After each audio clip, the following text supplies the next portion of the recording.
I want you to take a second and just vividly picture a childhood photo of yourself. Oh, that's always a slightly weird exercise. Right. I mean, maybe you're like 6 or 7 years old. You're standing in your childhood backyard, maybe missing a front tooth, wearing clothes you would never be caught dead in today. Usually some terrible neon windbreaker, if we're being honest. Exactly. But try to actually remember what it felt like to be that kid. Yeah. Think about those innocent, completely unformed thoughts you had back The then. stuff you were terrified of. Yeah. Or the things you thought were literally the most important things in the whole world. Yeah. And when you look at that small body and compare it to the mind you have right now, I mean, are you really the exact same person today? It is a profoundly unsettling question when you actually just sit with it. Because biologically, practically every single cell in your physical body has regenerated and died off since that photo was taken. It's all new. Right. The bones, the skin, the tissue, it's entirely new material. And mentally, it's an even more extreme shift.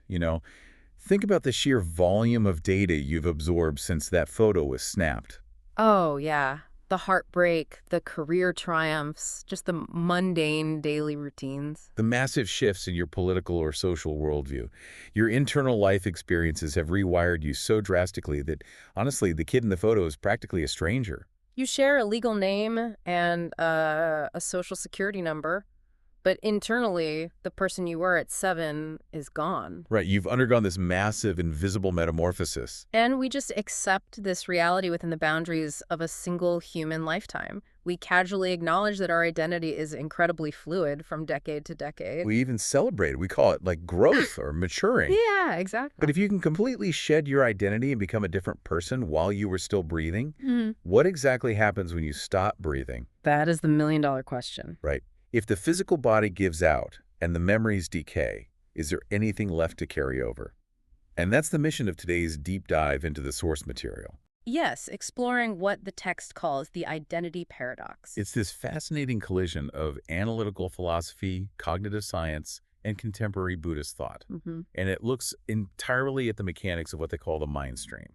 And we really need to establish the stakes for you right away, because this is not an exploration of spooky ghost stories or supernatural hauntings. Low floating white sheets here. Right. It is a highly analytical look at the physics, for lack of a better word, of consciousness. Understanding the theoretical mechanics of a next life in this framework completely shatters and reconstructs how you view your own identity right now, in this very moment. So to even approach this, we really have to do some heavy unlearning. We have to completely scrap the Hollywood version of the afterlife. Oh, absolutely. Because we all know the movie trope, right?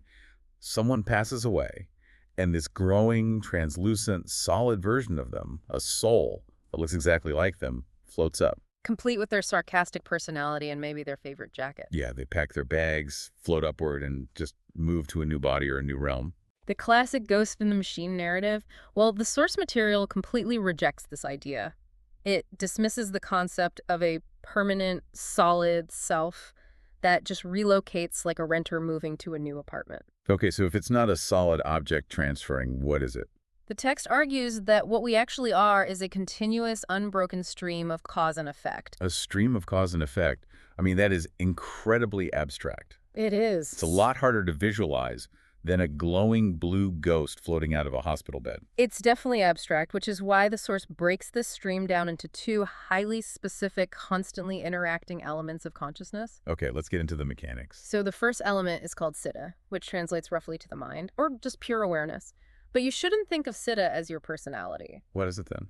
Think of it like pure, clear water or a completely blank movie screen. Its only function is to receive and acknowledge. It is the raw capacity to be aware that something, literally anything, is happening. Hold on, if Sid is just a blank screen, it sounds like an empty void. That doesn't sound like life or experience at all to me. Right. Are you saying my actual existence is basically nothingness until a feeling gets painted onto it? In a way, yeah. I mean, a blank screen isn't a movie. It's just the potential for one. So that's where the second element rushes in, which the text calls sesiska, or mental factors. Okay, sesiska. If sesic is the blank screen, setika are the vivid colors, the sounds, the actors painted onto that screen. These are the actual contents of your experience. Oh, I see. Yeah, this is your sudden flash of happiness, your deep sadness, your memory of breakfast. It includes all the moral or immoral concoctions of your mind. Like a sudden spike spike of anger in traffic. Exactly. Or your generosity or your jealousy. So my day-to-day life is basically the Seneca acting as the canvas, and the Seneca acting as this high-definition, emotionally chaotic movie playing on it. That's a perfect way to put it. And here is the crucial, almost dizzying mechanic of how they interact. I'm ready. These two elements, the pure awareness and the colorful mental factors, they do not just sit there statically. They flicker in and out of existence millions of times per second. Wait. Millions of times. Millions of times per second. They arise, they combine to form a single micro moment of experience, and then they vanish. Just completely gone. Instantly replaced by the next moment of awareness and the next mental factor. Okay, let's unpack this. Because if it's happening millions of times per second, then I'm not actually a continuous solid thing at all. Not at all. I'm just a really fast strobe light of data. Think of an old film reel. It's just a series of static, isolated photographs. But when you run them through a projector fast enough, your brain perceives it as one smooth, unbroken motion. Wow. The rapid flickering of Siddha and Satasika creates the powerful illusion of a solid, continuous you. Okay, but if my entire existence is just this rapid-fire flickering of a blank screen and temporary colors, and there's absolutely no solid, permanent core that survives, Yeah. how does a new life actually kick off? That is the big hurdle people have with this text. Right, because when that final mind state of this biological life dies and the screen goes dark for the last time, what exactly is jumping the gap to start a new life if the soul doesn't exist? To resolve that gap, the source uses an analogy that has survived for centuries because it just perfectly illustrates this paradox. Let's hear it. It's the analogy of the candle. Okay. Imagine a candle burning down in a dark room. It's reached the very end of its wick, the wax is entirely gone, and the flame is sputtering like it's about to die. Right. Right before it goes out completely, you use that dying flame to light a brand new, unlit candle. And then the old flame goes out completely. It's dead.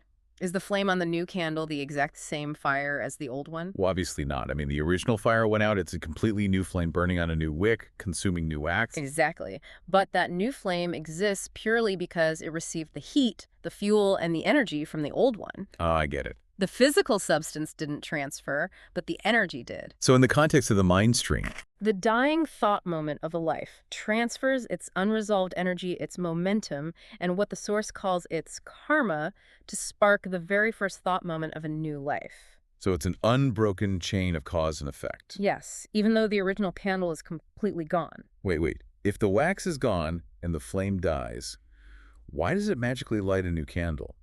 I mean, in the real world, someone has to physically hold the new wick to the dying flame. Good point. What is the hand moving the match in this mind stream concept? If my brain dies, why doesn't my flickering energy just dissipate into the atmosphere like a radio wave losing its signal? It really comes down to the universal laws of momentum, applied to consciousness rather than physical mass. Momentum. Think of a cue ball hitting an 8-ball on a pool table. Okay. The cue ball stops dead. It doesn't move across the table. But its kinetic energy doesn't just vanish into the atmosphere, right? It transfers seamlessly into the 8-ball, which shoots forward. Oh, wow. That makes sense. The hand you're looking for isn't a supernatural entity. It is simply the natural law of cause and effect. So the unresolved momentum of my stasika. Yes, your desires, your attachments, your unfinished mental business. That acts as the kinetic energy that forces the next manifestation to occur. The energy demands a new vessel because it hasn't reached a state of rest. Okay, if I'm buying into this candle analogy that my unresolved momentum is burning on a new wick, I immediately feel cheated. Cheated? How so? Because if I'm paying off the karmic debt of my past life's momentum, why don't I get the memories? It feels like getting a massive tax bill in the mail for a house I don't even remember buying. That's a very human way to look at it. Right. Why am I entirely blank? This brings us to the harsh physical limitations of biology. The source explains that this complete wipeout of narrative memory happens because, in a new life, you receive a completely new biological format. The new wax for the candle. Exactly. You get a brand new brain, a brand new nervous system. Oh. The actual physical biological hardware that you used in your previous life to pull up episodic memories. Specific story memories. Yes. Right. Your name, your address, the layout of your childhood bedroom. That hardware decayed in the ground. The data storage for the biography of your life is just gone. So getting amnesia is basically a hardware failure, not a software failure. Precisely. All the biographical details are wiped. But if the energy transferred, What actually makes it across the gap? What transfers is a concept the text calls vasana. Vasana. Yes. Vasana translates to your deeply ingrained behavioral tendencies, your inclinations, your baseline traits. It is the operating system, not the files. I see. It's not the memory of why you are the way you are, but the fundamental fact that you are that way. So it's like a piano prodigy. They don't remember practicing scales in a past life. They just sit down at the piano and their hands inherently know the architecture of the keys. It's not remembering that you read 100 books on philosophy. It's just being born as a naturally deep thinker. Or, on the flip side, having a remarkably explosive temper for seemingly no reason, even as a toddler. You don't get the specific narrative files, you get the deeply grooved algorithm. You get the concentrated momentum of your past habits. Okay, here's where it gets really interesting, because looking at it from a purely selfish perspective, getting to keep my good habits sounds like a massive cheat code for a new life. It does sound nice, doesn't it? Yeah. If I spend this entire life practicing patience, meditating, and being a grounded person, I get to carry that over as my default baseline trait for the next round. That sounds like an incredible deal. It does. But knowing the tone of this source material, I have to assume there's a massive catch. There is a monumental catch. The text reveals a tragic twist to this whole system. Yes, you might carry over these wonderful hard-earned traits as fantastic vasana, but the very moment you are born into that new physical form, you immediately face a relentless, overwhelming barrage of what the text calls new data. By new data, you mean the environment you're dropped into. The environment, the family dynamics, the socioeconomic status, the culture, the media, the specific traumas of your generation. That is a lot of data. You are thrust into a new society with its own demands, and you are born in an incredibly vulnerable physical body. Right, as a baby. To survive, your brand new, highly plastic brain has to prioritize this new data. It has to adapt to whatever is happening right in front of it, just to keep you alive and functioning.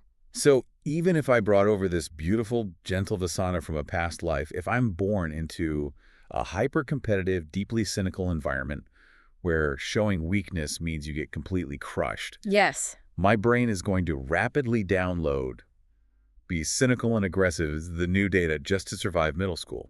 The brain's neuroplasticity demands adaptation. The source points out that your deeply accumulated, beautifully cultivated good traits can get completely utterly buried under the avalanche of this new data. Wow. Your daily satasca, those mental factors painting the screen of your mind, become dictated almost entirely by your stressful environment. The environment overwrites the underlying codes simply out of biological necessity. That is genuinely terrifying. It is a dark reality. You could do decades of intense work on yourself, carry over a great baseline, and then just have it completely smothered by whatever random zip code you drop into. Yeah. Does the old self just disappear completely? Is the Vasana just overwritten forever? It doesn't disappear, but it gets pushed so far down into the subconscious that it only remains as a deep, subtle instinct. The text describes it manifesting in very specific, almost haunting ways. Like how? Let's say your new data has trained you to be a cutthroat corporate climber because that's what your family valued. You engage in ruthless behavior and you go along with it because it's what your society expects. But internally, you feel this weird, unexplainable friction. It just doesn't sit right in your chest. Like wearing a wool sweater that's incredibly itchy, but you don't know why you're the only one in the room who is itching. Exactly. Everyone else seems fine, but your skin is crawling. That friction is the buried Vasana clashing with the new data. And conversely, it can happen in a positive way. Yeah.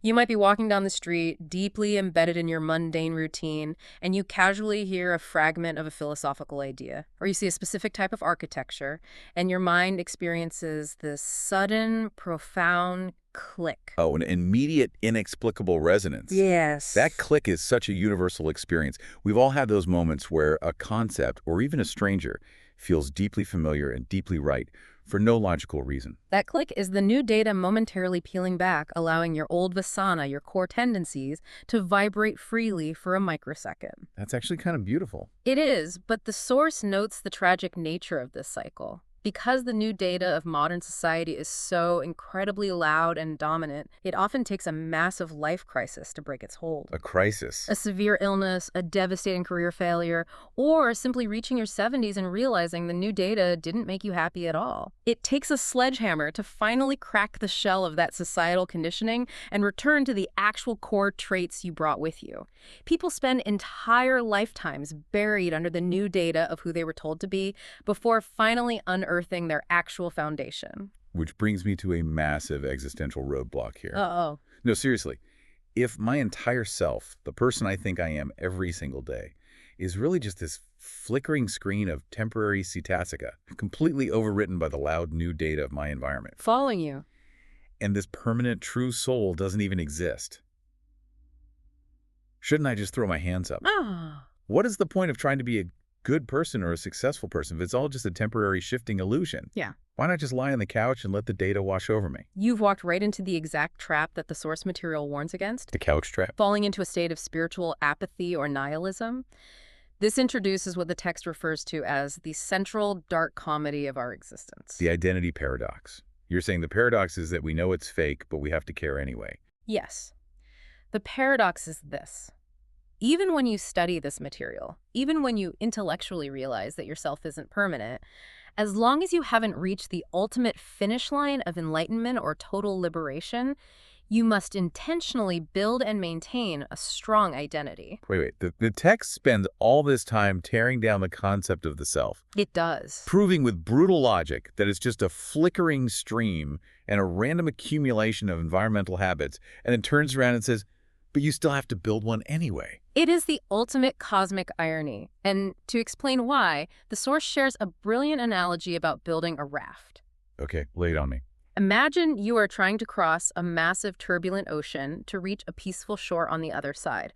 You know, logically, that once you finally reach that opposite shore, you will abandon the raft on the beach. All right. You won't carry a heavy wooden raft on your back through the forest because it's temporary, it served its purpose, and it isn't a permanent part of you. Right. You use the tool, then you drop the tool.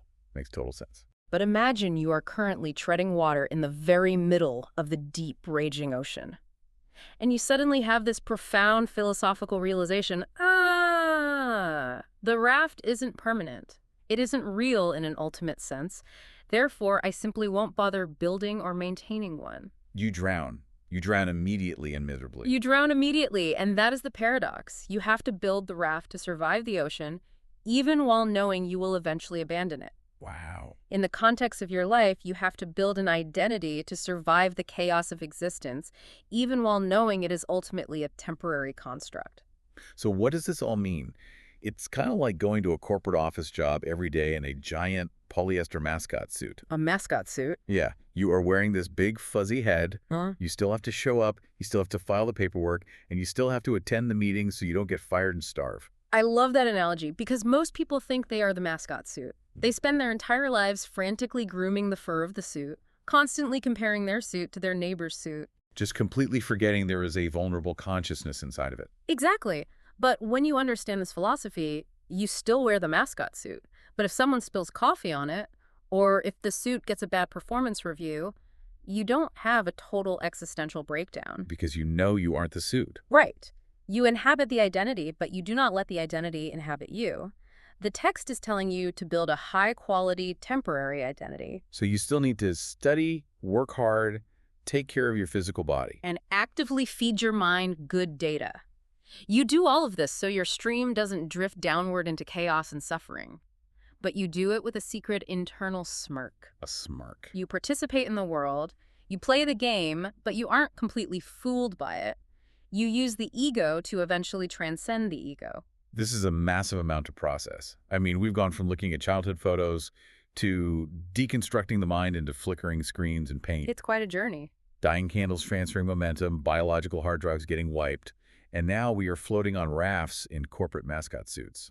A very crowded raft. So let's bring it all together for you, the listener. What is the ultimate practical takeaway here? Because understanding this incredibly fluid, constantly shifting mind stream is absolutely not an excuse to just give up on life or drift aimlessly. Not at all. It is the exact opposite of giving up. It is a profound wake-up call regarding personal responsibility. It's a call to action to consciously, deliberately choose what data you are feeding yourself today. Because if you are essentially just a stream of cause and effect, then your current environment, the media you consume, the people you surround yourself with, and the tiny actions you take today, those are the only things that will steer the future current of your life stream. You are the sole architect of the Visana, the deep tendencies that you will carry forward, whether that is into tomorrow morning or into a hypothetical next life. That's heavy. If you constantly let your environment feed your satasika with data of anger, resentment, and greed, that is the heavy momentum you are building. That is the toxic fuel you are giving the next candle. But if you consciously feed yourself data of compassion, curiosity, and mindfulness, You are building a sturdy raft that can actually navigate the turbulent waters. You have to play by the rules of the world. You have to wear the costume, but you must not let the world dictate the fabric of the costume. it's about fierce, active participation in your life, but with zero desperate attachment to the outcome. A perfect summary. To wrap up this deep dive, I want to leave you with a final thought to mull over on your own time. We spent this time talking about how identity operates mechanically. We've explored the carryover of energy and the brutal impact of the environment overriding your traits. Right. But I want you to apply this directly to the person you are right now as you listen to this. If your deepest, most instinctual tendencies are just carried over energy from a past you don't even remember, and your daily functioning personality, your political beliefs, your habits are just an accumulation of new data forced upon you by your current environment and society to help you survive. Is there any part of your identity right now that is truly, uniquely original? Or are you simply a highly complex, beautifully orchestrated remix of your surroundings and your forgotten history? Think about that kid in the childhood photo again, who's really looking back at you.